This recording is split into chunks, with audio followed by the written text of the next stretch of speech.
எல்லாம் பயப்படுறாங்க தெரியுமா? ஏன் உங்க மாமா பேயா? டேய், அவர் போய் கடை வாசல்ல நின்னாலே எல்லாரும் காசு கொடுப்பாங்க தெரியுமா? ஏன்டா உங்க மாமா பிச்சைக்காரா? டேய் பைத்தியக்காரா, அவர் பெரிய ரவுடிடா. அவர் பண்ற சம்பவத்தை உனக்கு கூட்டு போய் காட்டுறேன். காட்டுறா. ஏய் கிழவி, 2 வடை கொடு. தர முடியாது, போடு. வடை தரியா? கடையாச்சு 100 வா.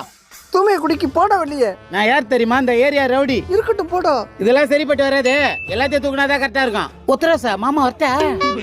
பாத்தியா எங்க மாமா எவ்வளவு பெரிய ரவுடின்னு? ஆமாடா. பெரிய ஆளாயி நானும் எங்க மாமா மாதிரி பெரிய ரவுடி ஆயிருவேன்டா. சூப்பர்ரா. நோ, என்னண்ணா ஆச்சு உன் கைக்கு? ஒரு திட்டு கேஸ்ல மாட்டிக்கிட்டோம்பா. போலீஸ்காரங்க அச்சே கை வச்சிட்டாங்கப்பா. அச்சு கையை வச்சிட்டாங்களா? ஆனா உன்ன மாதிரி பெரிய ரவுடியாதான் அவன் சொன்ன தீபக்கு. அவன் எங்கண்ணா? அதோ இருக்கான் பாருப்பா. பெரிய ஆளாயி நானும் எங்க மாமா மாதிரி பெரிய ரவுடி ஆயிருவேன்டா.